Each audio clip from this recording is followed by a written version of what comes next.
My name is Vork, and I have been a detention officer at Quarantine Station Helix Prime for 12 cycles. I have processed over 2,000 beings from 400 different species. I have handled pirates, smugglers, escaped criminals, and creatures that would give most beings nightmares for months. Nothing, and I mean absolutely nothing, prepared me for what happened when we tried to cage that human child and his pet. Let me start from the beginning, because you need to understand how monumentally we miscalculated this situation. The rescue happened 4 days ago. A small human vessel, civilian class, was found drifting near the Corvath asteroid belt. Hull breached, life support failing, engines dead. Standard recovery operation. My partner, Zelak, and I suited up and went aboard to check for survivors. The ship was a mess. Blood on the walls, burn marks from weapon fire, bodies in the cargo hold. Pirates had hit them hard. Typical raid, really. Take the valuables, kill the crew, leave the ship to drift. But when we got to the crew quarters, we found something unexpected. A child. Human male, maybe 9 or 10 cycles old by their standards. Skinny kid, dirty blonde hair stuck to his forehead. Wearing torn clothes that were 3 sizes too big, he was huddled in a storage locker, barely breathing, clutching something against his chest. "Hey, little one," I said softly, activating my translator. "You are safe now. We are here to help." The kid looked up at me with these pale blue eyes, and I saw something in them that made my scales twitch. Not fear, not relief. Just this cold, calculating assessment, like he was deciding whether I was a threat or not. "My name is Tommy," he said quietly. His voice was rough, like he had been screaming or crying for hours. "They killed everyone. My mom, my dad, the crew, everyone. I am sorry, Tommy, but you are alive. That is what matters. Come with us. We will get you medical attention, food, safety." He nodded slowly and started to stand up. That is when I saw what he had been clutching. An animal. Small, maybe half a meter long, with gray and white fur, short legs, and the most absurdly grumpy face I had ever seen on a creature.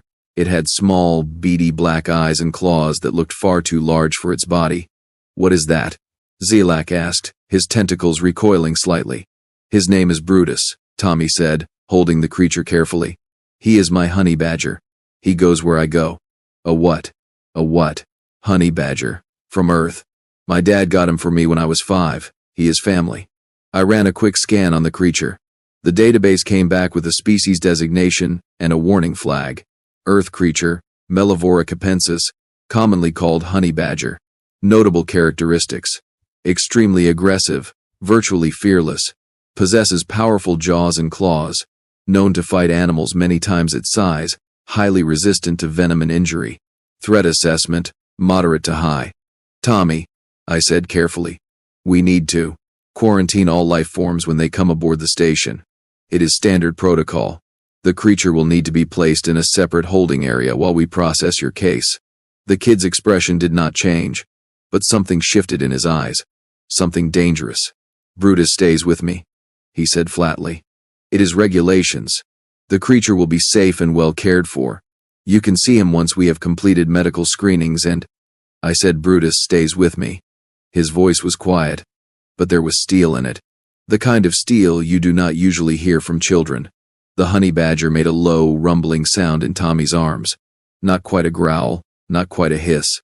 Just a sound that communicated very clearly. "Try to take me and see what happens." Zelak looked at me. I looked at Zelak. We had procedures. We had protocols. But we also had common sense. The kid had just lost his entire family. He had survived days alone on a dead ship with corpses. Separating him from his pet seemed unnecessarily cruel. "Fine," I said. "The creature can stay with you for now. But if it shows any signs of aggression, we will have to take additional measures. Understood?"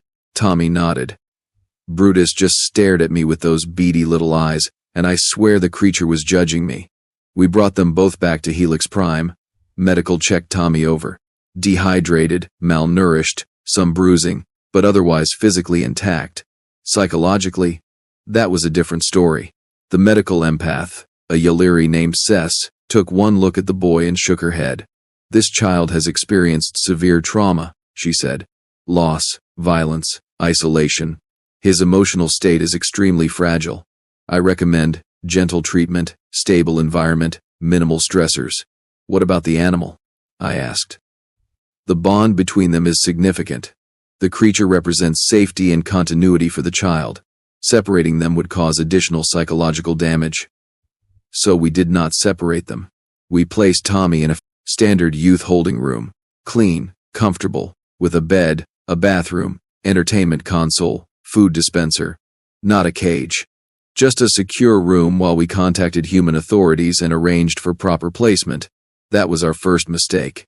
See, humans have this thing about being locked up, even when it is for their own good. Even when you explain it clearly, they do not like it. And when you lock up a human child who has just watched his family die, who has survived the impossible, who has already been betrayed by the universe, you are asking for trouble. But we thought we were being careful. We thought we understood the risks. Tommy was a child. Brutus was a small animal. The room was secure. What could possibly go wrong? Everything. Everything could go wrong. Tommy did not complain when we showed him the room. He just nodded, walked inside with Brutus, and sat on the bed. The door sealed behind him. Magnetic locks, reinforced frame, surveillance cameras. The works. How long do I have to stay here? He asked through the communication panel. Until we can contact human authorities and arrange transport, I explained. Probably 3 to 5 days. Maybe a week at most. And I cannot leave? It is for your safety, Tommy. We do not know if the pirates who attacked your ship are still looking for survivors. We do not know what other threats might be out there. This is the safest place for you right now. He looked at me through the camera. Really looked at me. And then he said something that should have been a warning. My dad used to say that Earth animals are different from animals on other planets. He said we evolved on a death world. That even our small creatures are tougher than most aliens expect. He said people always underestimate honey badgers because they are small, because they look kind of cute. But honey badgers do not care what you think. They do not care how big you are. They do not care about your rules. They just do what they need to do. That is very interesting, Tommy. But Brutus does not like cages, Tommy said quietly. And neither do I.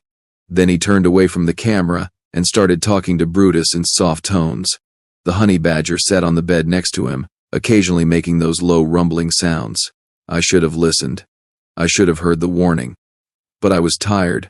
I had paperwork to complete, and honestly, I thought a traumatized child and his pet animal were not a significant security concern.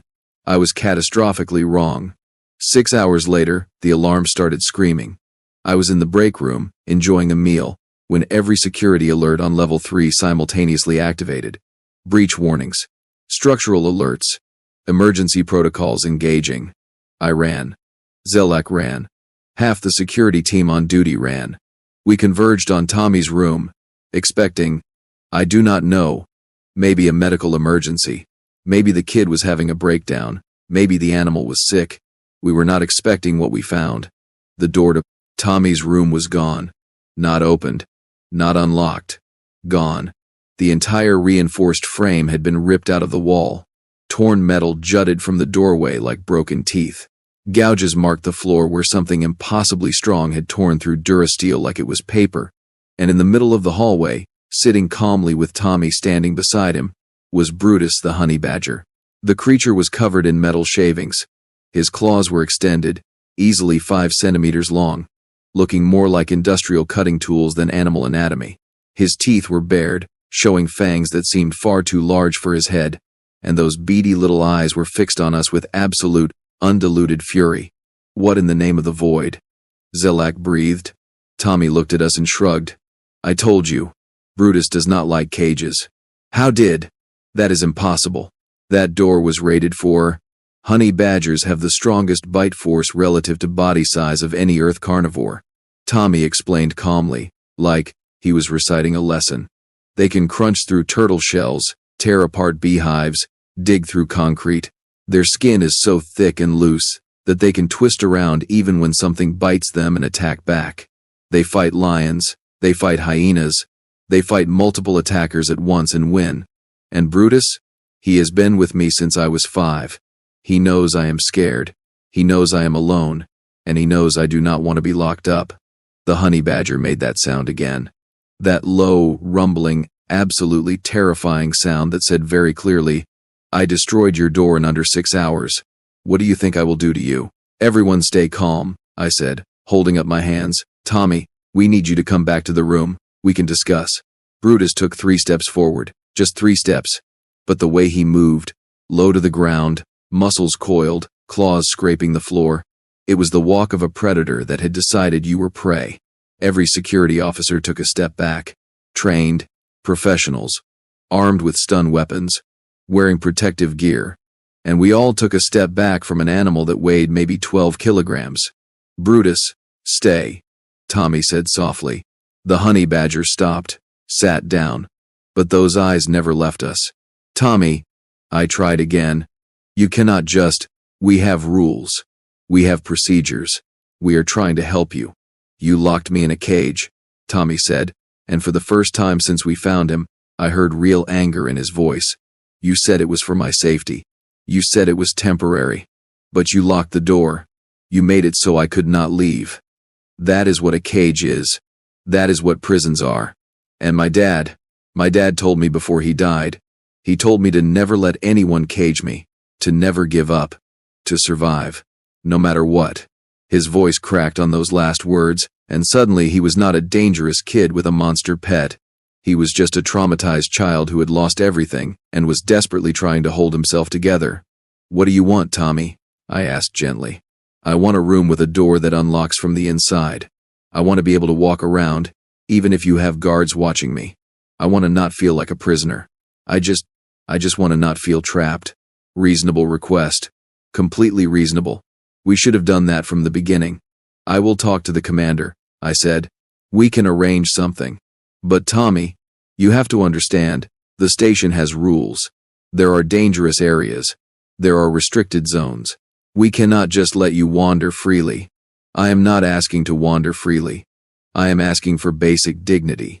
I am asking to not be treated like a criminal when I did not do anything wrong except survive." He had a point, several points actually, but procedures existed for reasons. We could not just change protocols because a child asked nicely. Commander Brath arrived then, a massive Kelthan with armor plating and 4 arms, each one carrying enough strength to bend steel beams.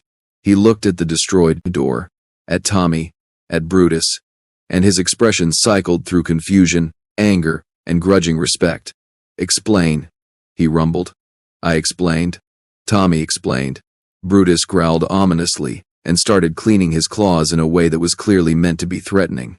Brath stared at the honey badger for a long moment. Then he pulled up his datapad and accessed the Earth species database. He read. His eyes widened. He read more. His mandibles started clicking nervously. "This creature," he said slowly, "has been documented fighting venomous snakes, large predators, and armed humans. It is known for, quote, suicidal bravery and complete disregard for personal safety. It possesses pain tolerance beyond most species and will continue attacking even when severely injured." End quote. He looked at me. "And you put this creature in a locked room?" "It is a pet, sir." "It is. Vork. According to this file, honey badgers are not domesticated. They are tamed, at best, tolerated usually. They are one of the few earth creatures that humans respect out of fear rather than affection. Sir, it is 12 kilograms. It just tore through a military-grade security door in 6 hours using nothing but its claws and teeth. Size is clearly irrelevant." He turned to Tommy. "If we provide you with a room that has an unlocked door, guards nearby for protection, and reasonable freedom of movement within restricted areas, will you and your creature cease destroying station property?" Tommy looked at Brutus. Brutus looked at Tommy. Some kind of communication passed between them that I could not interpret. "Yes," Tommy said finally, "as long as we are not caged." "Agreed. Vork, arrange it. And someone get engineering down here to repair this door before the entire level depressurizes." That should have been the end of it. Should have been. But the universe has a sense of humor, and that sense of humor involves making everything as complicated as possible.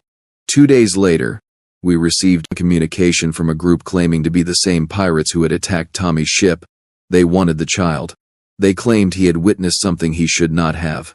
They threatened to attack the station if we did not hand him over. Commander Brath, to his credit, told them exactly where they could shove their threats. But the situation had changed. Tommy was not just a refugee anymore. He was a target. A valuable target that dangerous people wanted badly enough to threaten a galactic outpost. "We need to move him to secure holding," Brath said during the emergency briefing. "Maximum security. Full lockdown protocols." "Sir," I said carefully, "with respect, did you not see what happened last time we locked him up? His pet destroyed a reinforced door in 6 hours. What do you think will happen if we put them in a cell? Then we tranquilize the animal. Sedate it. Keep it unconscious until the threat passes." I thought about that. Really thought about it. Then I thought about Tommy's face when he talked about losing his family. About surviving alone on a dead ship. About refusing to be caged. "Sir, that boy has lost everything. The animal is all he has left. If we drug his pet, if we take away the one thing that makes him feel safe, I think we will create a much bigger problem than a few angry pirates." "What do you suggest, Vork?" "We cannot leave him exposed. These pirates have ship-to-ship weapons. They could breach the station." Before I could answer, the alarms went off again. But not security alarms. Combat alarms. The station shuddered. Emergency bulkheads started sealing. "Report," Brath roared. "Sir, we have 3 pirate vessels on approach. They are hailing us. They are demanding we release the human child, or they will open fire." "How much time?" "They are charging weapons now. Maybe 10 minutes before they are in range." Brath cursed in 7 different languages. "Get the child to the evacuation pods. If they breach, we abandon this section of the station." I ran, faster than I had ever run in my life, down corridors, through checkpoints, to the residential section where Tommy and Brutus were staying in their new, unlocked room.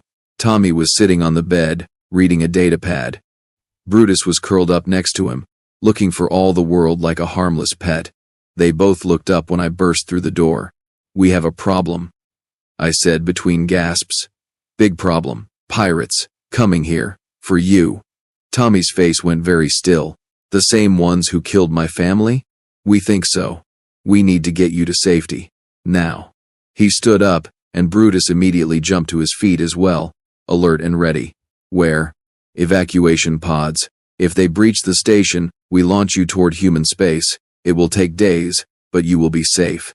"No." I blinked. "What do you mean, no?" "I mean no. I am not running. I am not hiding. These people killed my mom and dad. They killed everyone on my ship, and now they are coming for me? No. Absolutely not." "Tommy, you are a child. You cannot." "I am a human child," he interrupted. "And Brutus is an Earth predator. And my dad once told me that Earth did not produce weak things. It produced survivors.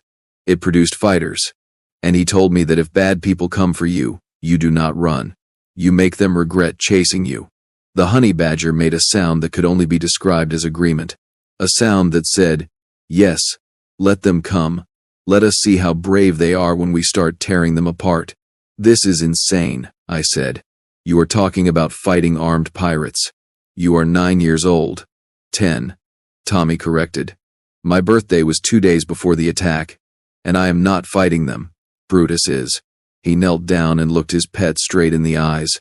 They stared at each other for a long moment, and I swear some kind of understanding passed between them. Some kind of bond that went deeper than human and animal, deeper than pet and owner. "These are bad people, Brutus," Tommy said softly. "The same kind of bad people who hurt our family. They think we are weak because we are small. They think we are easy targets. What do you say we show them what happens when you corner an Earth creature?" The honey badger's lips pulled back, showing every single one of those terrifying teeth, and then he made a sound I will never forget. A screeching, hissing, roaring challenge that echoed through the corridor and made my blood run cold. "Tommy, this is suicide. Please, let us protect you." He looked at me, and for just a second, I saw past the trauma, past the grief, past the fear. I saw something that exists in humans but we always underestimate. Something that makes them dangerous even when they should be helpless.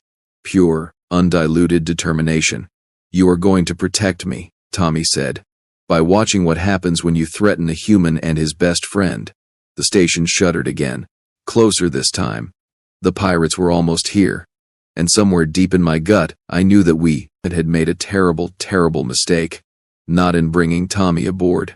In assuming he needed protection. The first breach happened in Docking Bay 7. 12 armed pirates, heavily armored, carrying plasma rifles and cutting tools. They blasted through the airlock like they owned the place. Which I suppose they thought they did.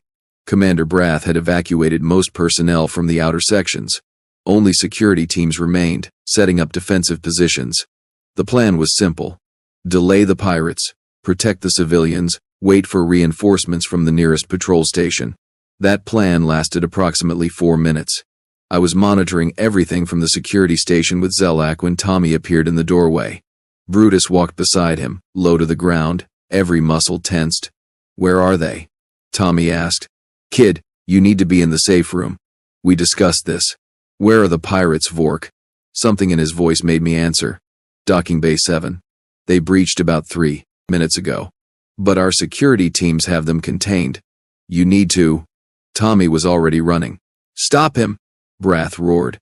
But Tommy was fast, and Brutus was faster. They disappeared down the corridor before anyone could react. "All units, we have a juvenile heading toward Docking Bay 7. I broadcast over the security channel. Intercept and redirect. Do not, I repeat, do not let him reach the hostile zone." But Tommy knew the station layout now. 2 days of wandering with guards had taught him every corridor, every shortcut, every maintenance access.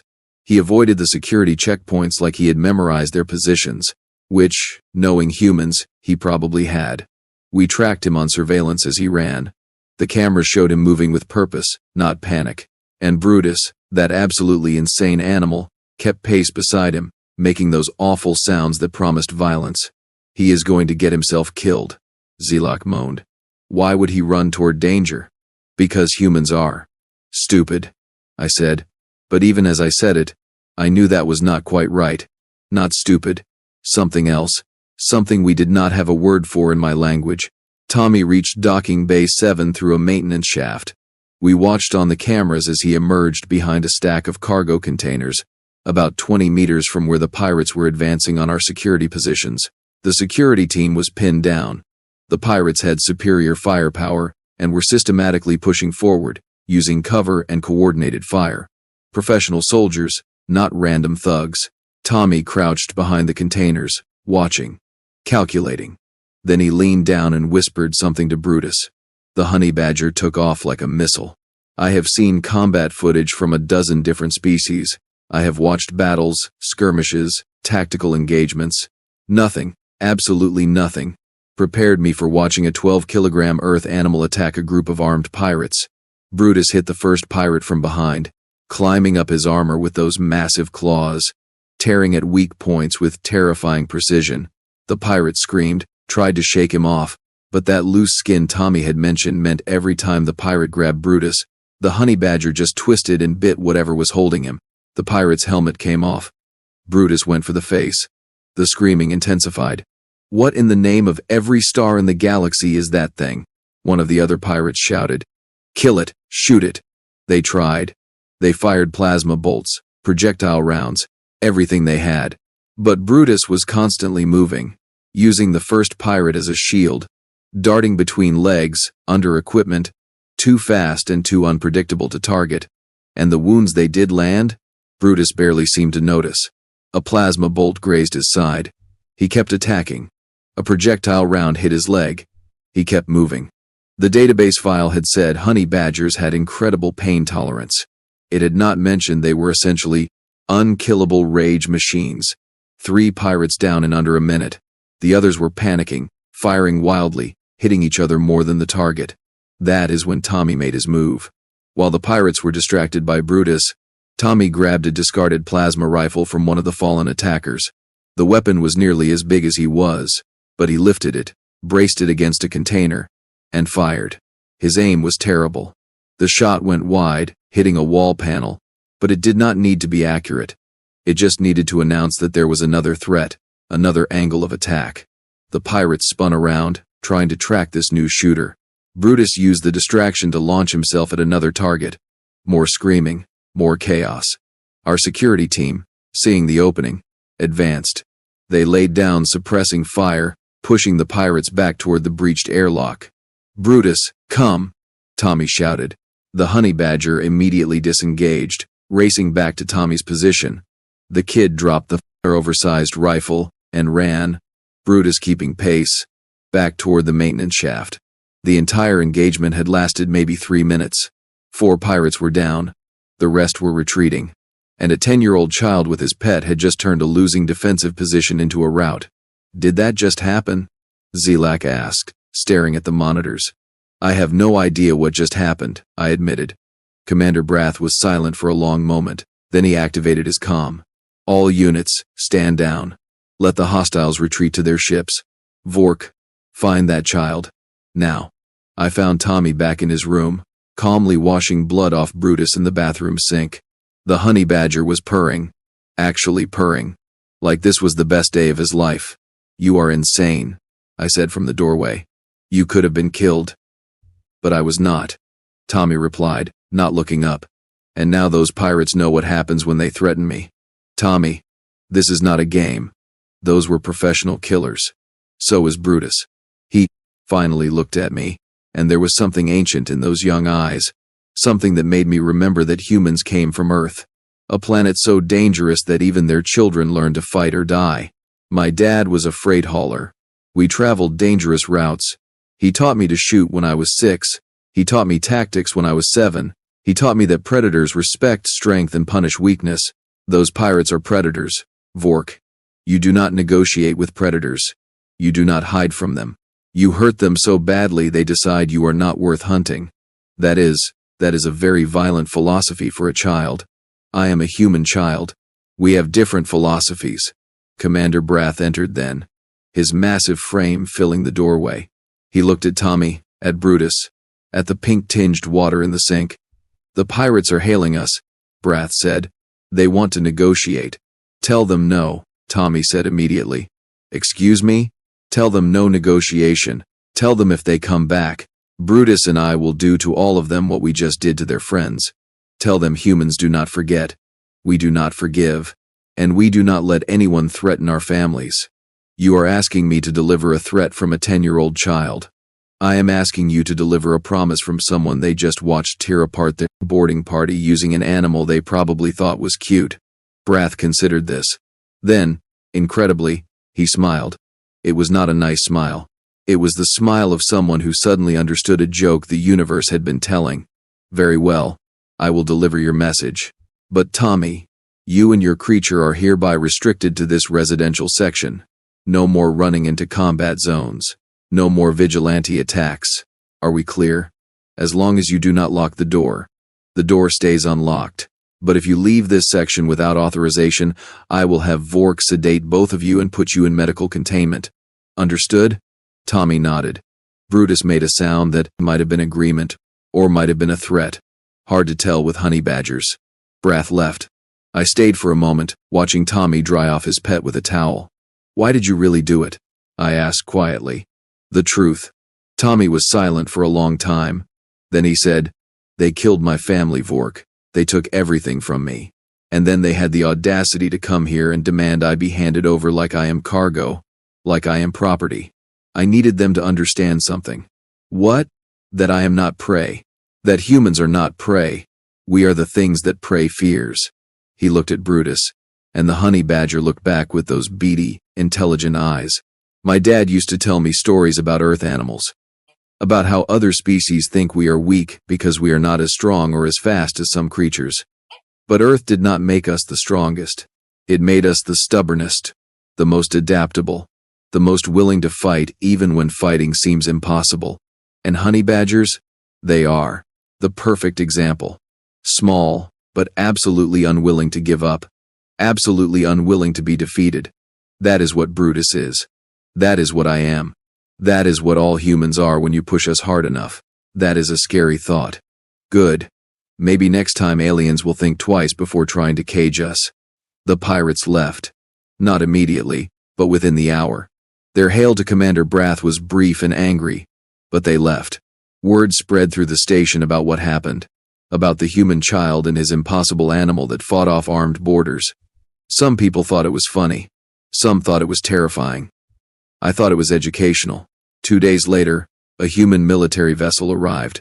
Proper authorities, official paperwork, everything done by the book.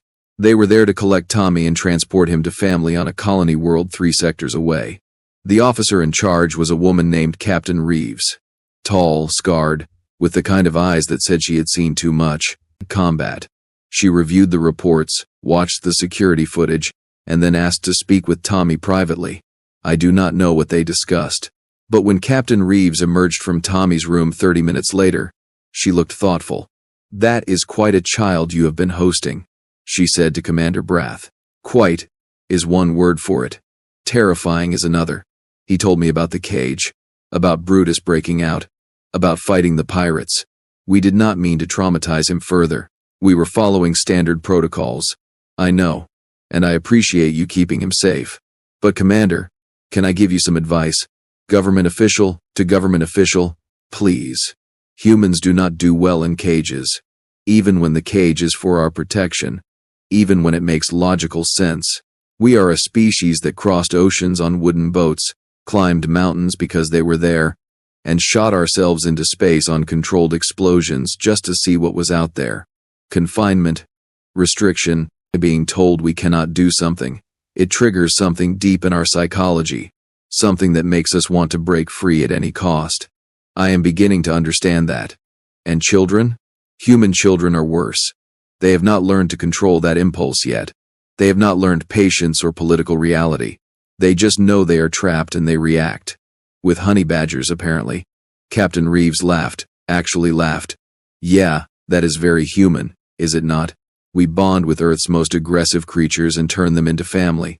Wolves became dogs, wild cats became house cats, and some crazy humans decided honey badgers would make good companions. Are they? Good companions? If you like living with a constant reminder that nature is violent and unforgiving? Sure. But mostly, honey badgers choose to tolerate humans because we respect them. We do not try to control them. We do not cage them. We just exist alongside them and hope they decide we are worth keeping around. She paused, looking back toward Tommy's room. That boy has been through hell. He watched his parents die. He survived alone in space. He was caged by well-meaning aliens and then hunted by pirates. And through all of it, he had Brutus. That animal represents everything humans are when we are pushed to our limits. Stubborn, fierce, loyal, and absolutely refusing to quit. Tommy is going to be okay, Commander. Because he has already learned the most important lesson about being human. What lesson is that?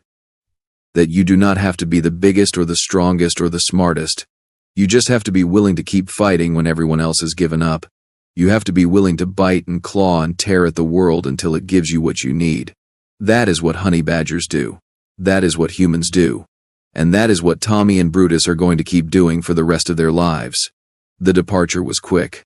Tommy packed his few belongings, said polite goodbyes, and walked toward the docking bay with Captain Reeves. Brutus trotted beside him, looking incredibly pleased with himself. I walked them to the airlock. Tommy, I said, I am sorry. About your parents. About the cage. About everything. He looked at me for a moment, then smiled. A real smile this time, not the cold calculating expression I had gotten used to. You tried to help Vork. I know that. You were just doing your job. But maybe, if you have other human refugees come through, maybe remember that we are not like other species. We do not need protecting from the universe. We need the universe to understand that protecting itself from us is the smarter option. I will remember. He started to leave, then turned back. And Vork? Thank you for not shooting Brutus when he broke out. A lot of people would have. You gave him a chance. That matters. They left. The human ship departed. Life on Helix Prime went back to normal. Except I could not stop thinking about what Captain Reeves had said, about humans being a species that refuses to quit, about honey badgers being the perfect representation of human psychology. I pulled up the Earth Animal database and started reading. Really reading. Not just glancing at threat assessments. Honey badgers, the file said, have been observed fighting lions, buffaloes, pythons, venomous snakes, and multiple attackers simultaneously. They have been documented breaking into beehives despite being stung hundreds of times. They have been seen eating prey while other predators attack them. They possess a metabolism that allows them to recover from venom that would kill most creatures. They have thick skin that resists bites, stings, and even some projectile weapons. But the part that really stood out, the part that made everything click into place, was at the end of the file. Honey badgers are not the strongest animals. They are not the fastest. They are not the most intelligent. But they possess something that makes them formidable. Beyond their physical capabilities, they simply do not care about the odds. They assess a threat, decide whether retreat or attack serves their interests, and then commit absolutely to that decision. They do not experience doubt. They do not hesitate. They do not surrender. This psychological trait, combined with physical resilience, makes them one of the most dangerous animals on Earth, despite their relatively small size. I sat back in my chair, staring at that description. That was not just describing honey badgers, that was describing humans. Small compared to many galactic species, not particularly strong or fast or naturally armored, but absolutely, completely, terrifyingly unwilling to accept defeat. 3 weeks later, I received a message. It was from Tommy, sent through official human communication channels. Hi Vork. I made it to my aunt and uncle's place on New Terra. It is nice here. They have a big farm, lots of space. Brutus loves it. He fought a local predator yesterday. Something like a wolf, but with 6 legs. He won. Obviously. Anyway, I wanted to let you know I am okay. I am in school now, learning normal kid stuff. Math, history, languages. But I am also training. Combat training, survival training, piloting. My uncle says I have natural talent. I think I just have good motivation. The pirates who killed my parents are still out there somewhere. And someday, when I am older, when I am ready, I am going to find them. Not for revenge. Humans do not do revenge. We do justice. There is a difference. Thanks for trying to help. Thanks for not treating Brutus like a monster. Tell Commander Brath I said thank you too. And tell him that if he ever needs help with aggressive species that do not respect authority, hire a human. We speak that language fluently. Take care, Tommy. I showed the message to Commander Brath. He read it twice, then looked at me. That child is going to be terrifying when he grows up. He is terrifying now, sir. True. Very true. Brath paused, thinking. Vork. Update our protocols. New entry for human juveniles. What should it say, sir? It should say, do not cage them. Do not restrict them unnecessarily. Do not underestimate them. And for the love of all that is sacred in this galaxy, if they have a pet honey badger, just let them do whatever they want and stay out of their way. I added the protocol update. Word spread through the station, then through the sector, then through the wider galactic community. The story of the human child and the honey badger became something of a legend, a cautionary tale, a reminder that size and age do not always correlate with threat level. And somewhere out there, on a farm on New Terra, a boy named Tommy was growing up with his best friend Brutus, learning to channel his trauma into purpose, his anger into determination. The pirates who killed his family probably thought they were safe, thought a child could not touch them, thought the galaxy was big enough to hide in. They were wrong, because humans are patient, humans are persistent, and humans never, ever forget. Just like honey badgers. 6 months later, I heard through security channels that a pirate base in the Korvath sector had been hit. Simultaneous raids by human military forces, precise intelligence, devastating effectiveness, multiple high-value targets captured. The operation was led by someone who apparently had personal knowledge of the pirate network's operations, someone who had survived one of their attacks and remembered details. A consultant, they called him in the reports. The consultant's name was not mentioned. Operational security, but I knew. Somehow, I knew. And I smiled. Because somewhere in the galaxy, a 10-year-old boy and his honey badger had just reminded the universe of something it should never forget. You do not threaten humans and expect them to simply accept it. You do not cage them and expect them to simply comply. You do not hurt their families and expect them to simply move on. Humans remember. Humans plan. Humans wait for exactly the right moment, and then they attack with everything they have, holding nothing back, fighting with the same ferocity as the most stubborn creature Earth ever produced. They tried to cage the child. The honey badger shredded the lock before they blinked. And the universe learned a valuable lesson about underestimating Earth creatures. All of them. Even the small ones, especially the small ones. Because on Earth, size does not determine survival. Will does. Stubbornness does. The absolute refusal to quit, even when quitting makes logical sense, that is what determines who lives and who becomes a warning story told across the galaxy. Tommy and Brutus taught us that, and we will never forget.